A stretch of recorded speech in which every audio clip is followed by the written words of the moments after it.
골로새서 1장 25절에서 29절까지입니다. 내가 교회의 일꾼 된 것은 하나님이 너희를 위하여 내게 주신 직분을 따라 하나님의 말씀을 이루려 함이니라. 이 비밀은 만세와 만대로부터 감추어졌던 것인데 이제는 그의 성도들에게 나타났고 하나님이 그들로 하여금 이 비밀의 영광이 이방인 가운데 얼마나 풍성한지를 알게 하려 하심이라. 이 비밀은 너희 안에 계신 그리스도시니 곧 영광의 소망이니라. 우리가 그를 전파하여 각 사람을 권하고 모든 지혜로 각 사람을 가르침은 각 사람을 그리스도 안에서 완전한 자로 세우려 함이니 이를 위하여 나도 내 속에서 능력으로 역사하시는 이의 역사를 따라 힘을 다하여 수고하노라. 오늘 말씀의 제목은 내게 주신 하나님의 직분입니다. 내게 주신 하나님의 직분. 골로새서는 바울이 옥에 갇혀 있으면서 기록한 옥중 서신 중 한 권입니다. 바울이 에베소에 있을 때 에바브라라는 사람이 에베소 교회를 방문했다가 그곳에서 바울에게 전도를 받고 은혜 받고 자기가 사는 골로새에 가서 개척한 교회가 골로새 교회입니다. 골로새 교회의 영지주의와 율법주의로 인한 문제를 가지고 에바브라가 감옥에 있는 바울에게 찾아가서 사정을 다 알려요. 얼마나 중하고 다급했으면 감옥에 있는 바울에게까지 찾아갔을까요? 에바브라의 얘기를 들은 바울이 골로새 교인들에게 쓴 편지가 바로 골로새서입니다. 바울은 골로새 교회에 한 번도 가본 일이 없어요. 하지만 바울은 한 번도 가본 적도 없는 골로새 교회를 위해서 괴로움 받는 것을 기뻐한다고 말하고 있습니다. 바울이 복음을 위하여 감옥에 갇혀 괴로움을 받는 것은 그 복음을 받는 모든 교인들을 위한 것이기도 했습니다. 바울이 골로새 교인들을 위하여 피땀 흘리는 기도를 하며 그들에게 바른 지식을 얘기하고 하나님의 비밀인 그리스도에 대해 가르쳐 주려고 기록한 책이 골로새서예요. 근데 오늘 본문을 보면 이전 성경에서는 본문에 나오는 직분, 이 직분을 경륜이라고 하고 있어요. 오늘은 이 경륜에 대해 살펴보려고 합니다. 경륜이라는 원어 오이코노미아는 직무, 사명이라는 뜻으로 경륜은 직분을 통해서 하나님의 계획과 섭리를 이루시는 것이라고 볼 수 있습니다. 본문을 통해 바울은 이방 교회를 위한 하나님의 계획과 섭리에 따라 자신이 하나님의 일꾼이 되었고 하나님의 말씀을 이루려고 최선을 다할 것을 말하고 있어요. 우리가 똑같은 거리의 길을 걸어도 갈 때와 올 때의 느낌이 다릅니다. 갈 때는 멀게 느꼈는데 돌아오는 길은 가깝게 느껴집니다. 그것은 가는 길은 다시 돌아와야 할 길이기 때문에 멀리 갈수록 점점 더 힘들게 혹은 멀게 느껴집니다. 돌아오는 길은 돌아와서 쉼이 기다리고 있고 아는 길을 돌아오고 있기 때문에 가깝게 느껴져요. 똑같은 일을 해도 알고 하는 일은 쉽게 느껴지고 모르고 하는 일은 아주 어렵게 느껴집니다. 우리 인생은 어떤가요? 살아있으니 살아가고 배고프니 먹고 살아야 하니 일하고 그러다가 피곤하니 쉬고 졸리면 자고 기진맥진하니 죽어가는 것이 인생인가요? 어느 누구도 이렇게 살아가기를 원하지 않을 것입니다. 비록 인생의 여정이 아무리 힘들고 괴로워도 삶의 의미를 알고 목표를 가지고 살아가는 것이 아주 중요합니다. 왜 살고 있는지, 무엇을 위하여 살고 있는지 우리 모두 알고 계시죠? 사람들은 이런 철학적 질문을 될 수 있는 대로 피하고 골치 아파합니다. 왜냐하면 대부분의 사람들은 이상과는 너무 먼 거리의 생을 살아왔기 때문이에요. 그래서 그런 질문을 받고 나면 후회스러운 일들이 먼저 막 떠올라서 괴롭습니다. 그래서 서로에게 묻지도 않고 자기 스스로에게도 묻지 않고 그냥 방치된 삶을 사는 경우가 많이 있습니다. 그런데 우리 성도들은 이러한 질문을 늘 하면서 살아가야 해요. 여기에 내가 왜 있지? 왜 나에게 이러한 일이 일어났지? 내가 이 일을 왜 해야 하지? 나에 대한 하나님의 뜻이 무엇이지? 하면서 늘 질문해야 합니다. 우리는 예배 시간 전에 사도신경으로 하나님 앞에 고백을 합니다. 제일 처음에 고백하는 것이 하나님은 창조주로 전능자로 우리 아버지로 심판주로 고백하고 있어요.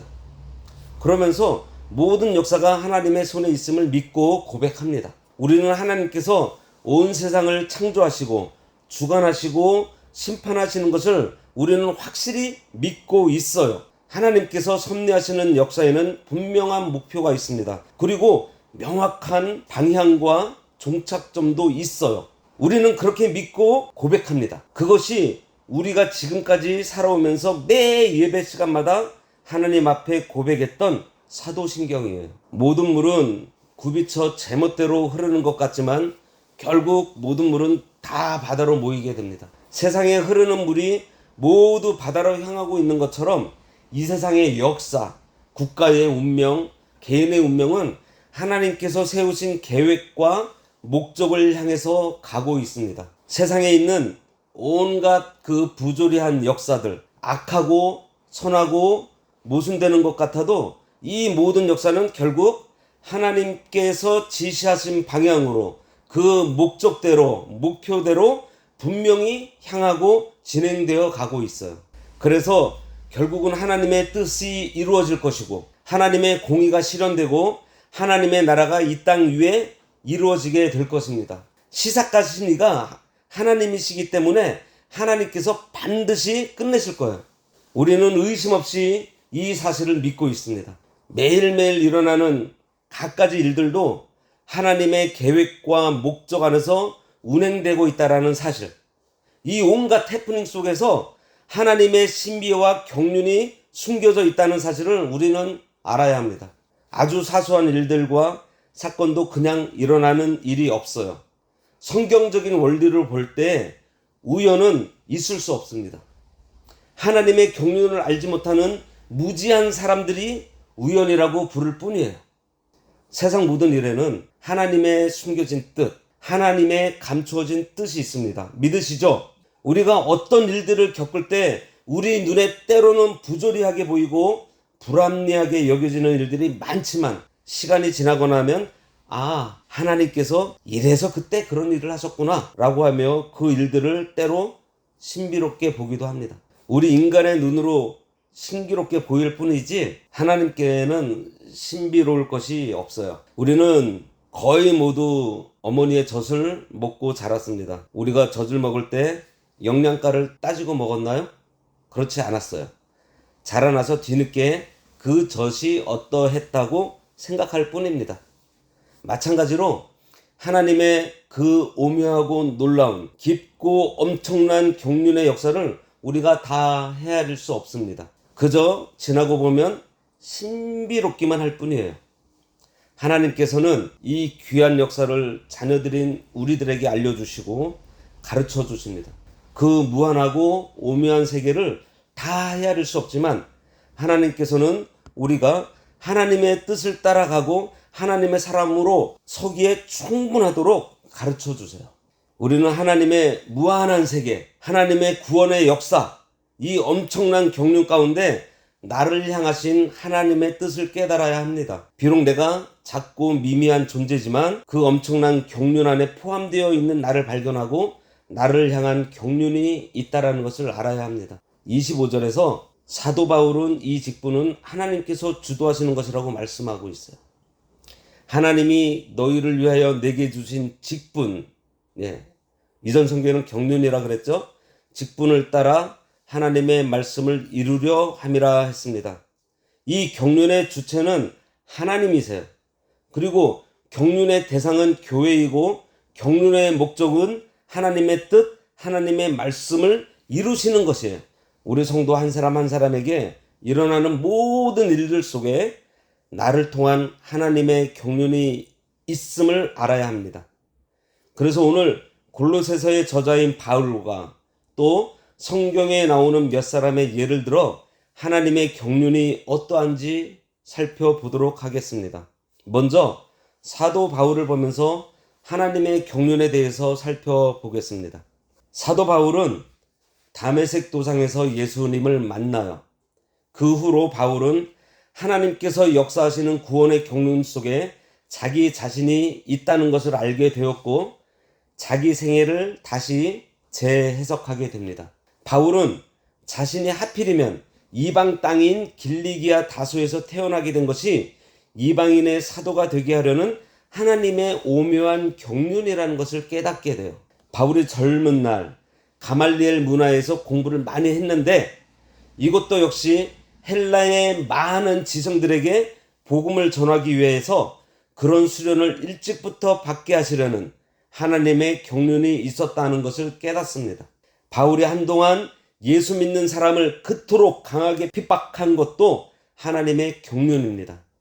열심히 교회를 핍박한 것 때문에 더 열심히 복음을 전하는 전도자가 되었습니다. 그로 인해 바울은 교만하지 않았고요. 날마다 자신이 죄인이요 괴수임을 고백하면서 회개하면서 살았습니다. 심지어 사도 바울이 병약하게 하신 것도 하나님의 경륜이 숨어 있었습니다.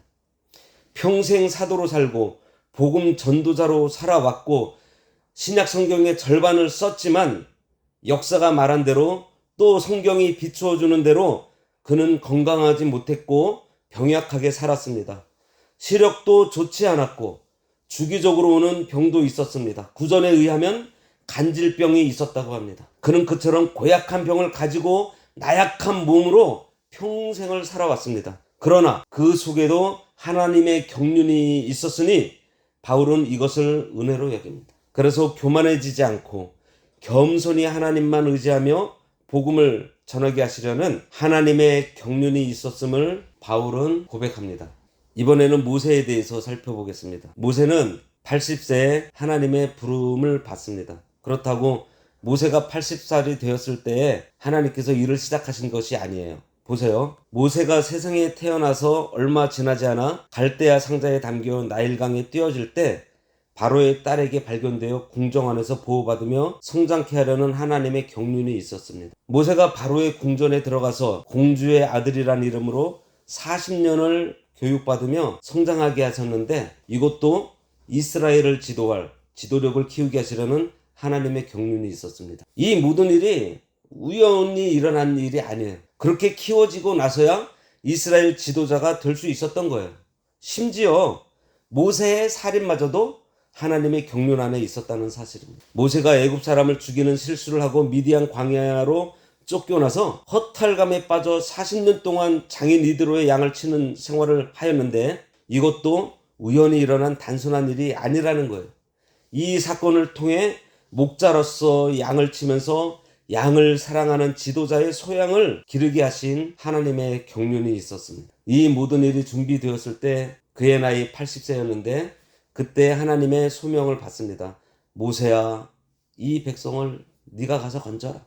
그런데 모세는 나는 말을 할 줄 모릅니다. 그리고 나는 살인자라고도 말을 못한다고 하면서 이런저런 핑계를 대면서 못하겠다고 합니다. 그때 하나님께서 내가 이미 너를 80년 동안 준비시켰다라는 것을 알려주시죠. 모세는 80이 되기까지는 하나님의 그 경륜을 미처 알지 못했습니다. 그러나 하나님의 경륜은 그 나이가 되기까지 계속해서 일을 하고 있었던 것입니다. 제가 이 길을 가게 된 것도 40대 후반에 50이 되어서 이 사역을 해야겠다라는 생각을 하게 된 것도 사실 모세의 영향을 많이 받았습니다. 하나님께서 모세를 80에 불러주셨는데 50살이면 30년이나 젊지 않은가라는 마음을 갖게 했었습니다. 세 번째로 야곱의 아들 요셉을 통해서 살펴보겠습니다. 요셉이 아버지의 사랑을 독차지하고 있으면서 좀 눈치 없이 행동한 일도 있었습니다. 그러다가 17살에 형님들에 의해서 애굽으로 팔려가 종이 되었어요. 보디발의 집에서 종살이하는 것도 억울한데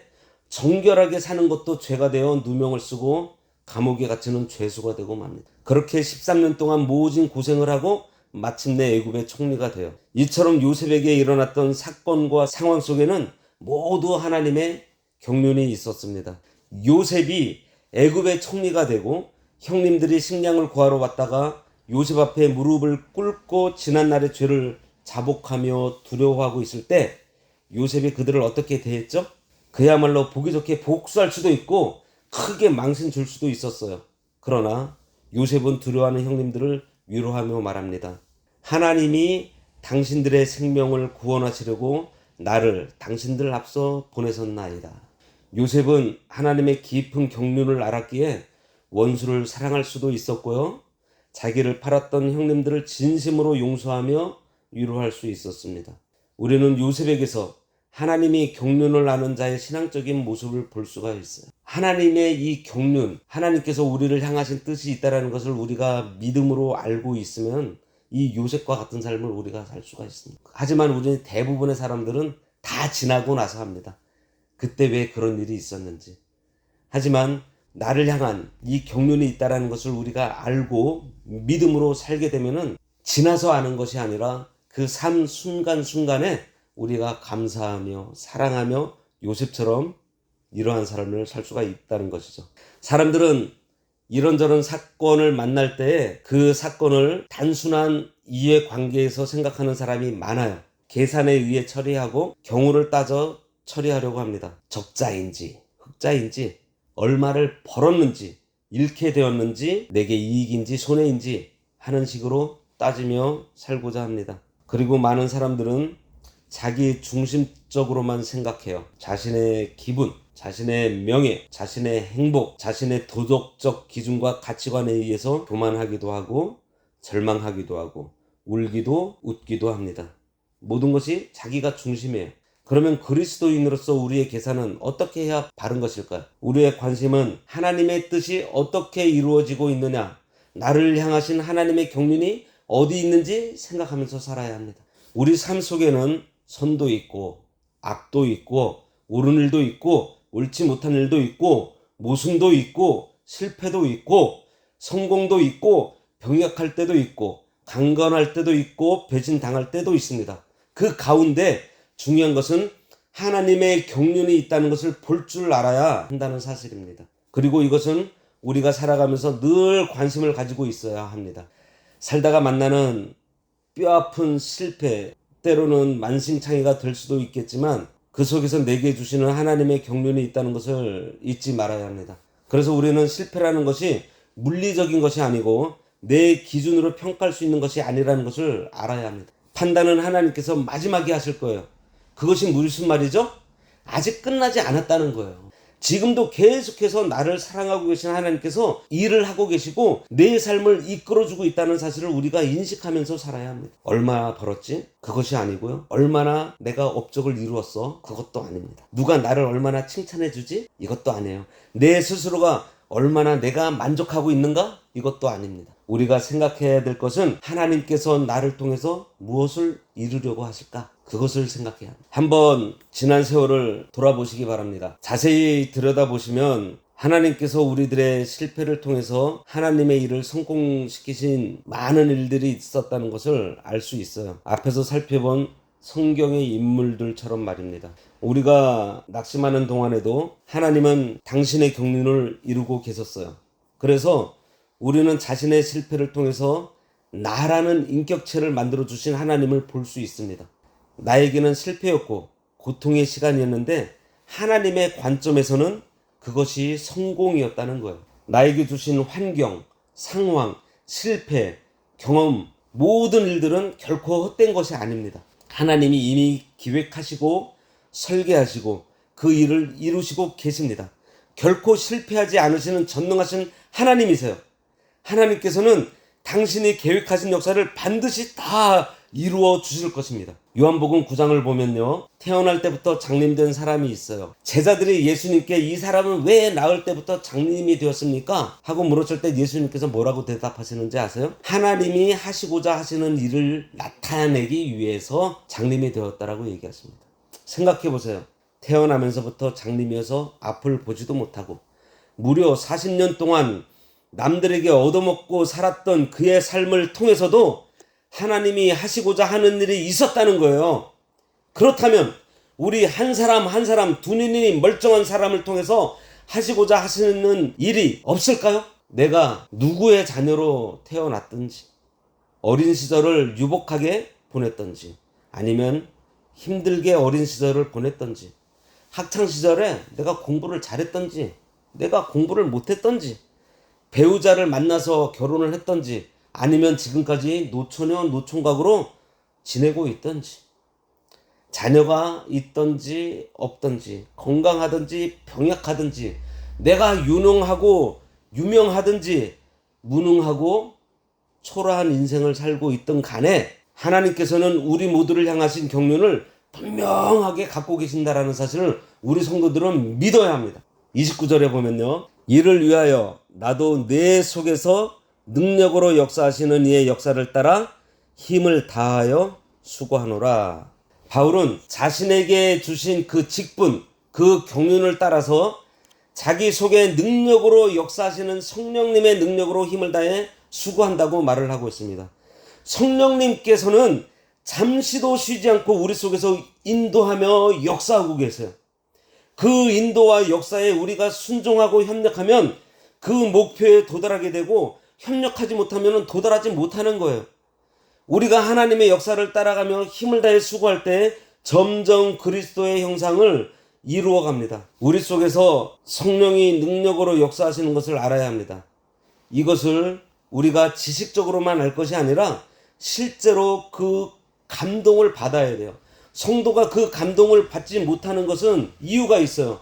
우리 마음이 완악하고 죄로 인해 교만하여 둔해졌기 때문입니다. 그러므로 자기의 모든 죄를 찾아서 회개하고 자신을 부인하며 상한 심령을 구하면 하나님의 감동과 인도가 있게 되고, 그 감동과 인도에 전적으로 순종할 때 점점 그리스도의 형상이 이루어지게 되는 것입니다. 우리도 바울처럼 하나님의 경륜을 따라 우리 속에서 역사하시는 성령님의 능력으로 힘을 다해야 합니다. 나를 향하신 하나님의 경륜이 있다는 것을 인식하면서 그 경륜을 외면하지 말고 나를 향하신 하나님의 뜻을 이루기 위해서 헌신하며 순종하며 수고하는 하나님의 사람들이 되시기를 간절히 바랍니다. 기도하겠습니다. 우리를 향하신 하나님의 뜻이 있음을 깨달아 앞으로 우리에게 펼쳐지는 모든 삶이 합력하여 선을 이루어 주시는 아버지께 있음을 굳게 믿고, 모든 상황과 환경과 사건 중에 늘 감사하며 살기를 원하오니, 우리 속에서 능력으로 역사하시는 성령님께서 늘 함께 하심으로 아버지께서 기뻐하시는 길로 인도해 주시고, 우리들은 그 길을 잘 따라가서 힘을 다하여 수고함으로 아버지의 뜻을 이루는 삶을 살도록 은혜 주시기 바라오며 예수님의 이름으로 기도드리옵나이다. 아멘.